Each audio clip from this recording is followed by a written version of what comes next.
السلام عليكم ورحمة الله وبركاته.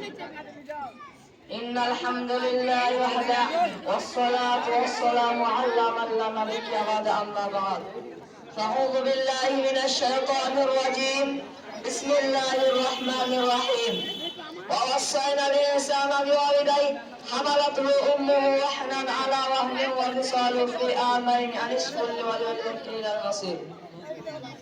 সমস্ত প্রশংসা সমস্ত গুণগান সমস্ত গুণকীর্ত সেই মহান রব্বুল আলামিনের জন্য যার প্রশংসা শেষ করতে পারেনি এবং কিয়ামত পর্যন্ত পারবো না, তাই সকলে একবারকে বলেন আলহামদুলিল্লাহ।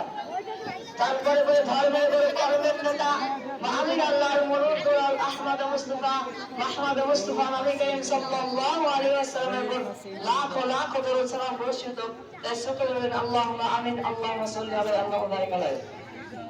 সভ্য সভাপতি সাহেব, মাননীয় শিক্ষক মহাশয়, বিচারক মন্ডলী এবং আমার সামনে বসে থাকা ছোট বড় ভাই সকল, আমি আপনাদের সম্মুখে যে বিষয়টি নিয়ে উপস্থিত সে বিষয়টি নাম হচ্ছে পিতামাতার সাথে সালাত।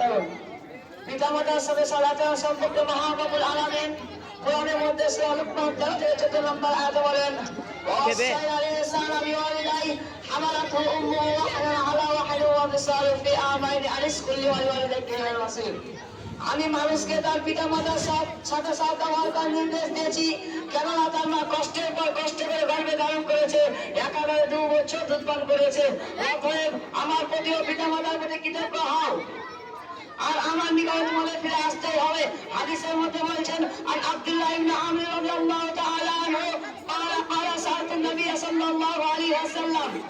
আব্দুল্লাহ ইবনে ওমর রাদিয়াল্লাহু তাআলা বর্ণনা করেন যে নবী করিম সাল্লাল্লাহু আলাইহি ওয়াসাল্লামের কাছে একজন জিজ্ঞাসা করলো, হে রাসূল সাল্লাল্লাহু আলাইহি ওয়াসাল্লাম, আল্লাহর নিকট সবচেয়ে সুন্দর আমল কি? রাসূল সাল্লাল্লাহু আলাইহি ওয়াসাল্লাম বললেন as-salatu ala waqtiha, সময় মতো সালাত আদায় করা। সেই ব্যক্তি আমার জিজ্ঞাসা করলো ক্বালা সুম্মা আইয়ু, তারপর কি? রাসূল সাল্লাল্লাহু আলাইহি ওয়াসাল্লাম বললেন ক্বালা সুম্মা বিরুল ওয়ালিদাইন, পিতামাতার অনুগ্রহ হওয়া। তারপর আমরা জিজ্ঞাসা করলো ক্বালা সুম্মা আইয়ু, তারপর কি? রাসূল সাল্লাল্লাহু আলাইহি ওয়াসাল্লাম বললেন ক্বালা জিহাদু ফি সাবিলিল্লাহ, আল্লাহর রাস্তায় জিহাদ করা।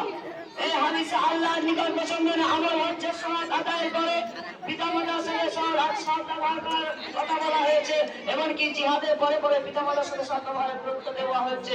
উল্লেখ করে পিতামাতার মধ্যে মায়ের মর্যাদা পিতার চেয়ে 3 গুণ বেশি বলে অন্য হাদিসে উল্লেখ।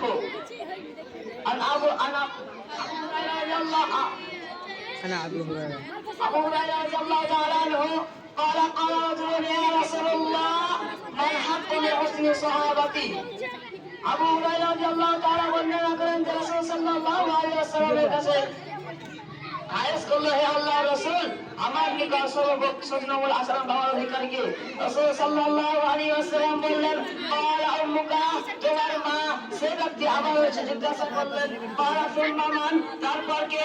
রাসূল সাল্লাল্লাহু আলাইহি ওয়াসাল্লাম বললেন ক্বালা উম্মুকা, তোমার মা। সে ব্যক্তি আবার পুনরায় জিজ্ঞাসা করলো ক্বালা সুম্মা মান, তারপর কে?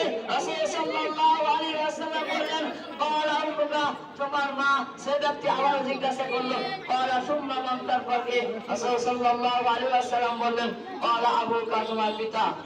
এই হাদিসে মায়ের কথা 3 বার বলেছে, একবার পিতার কথা বলা হয়েছে। এতেই বোঝা যায় যে মায়ের মর্যাদা সর্বোচ্চ। عن أبي هريرة رضي الله تعالى عنه عن النبي صلى الله عليه وسلم قال ابن عباس الله ابن عباس الله بن عباس يا رسول الله صلى الله عليه وسلم قال من حضرك وإن الجمرة حجمة على كلا جماعة ولا من مكتوب جدا كلام وما تفتح إلا بالله.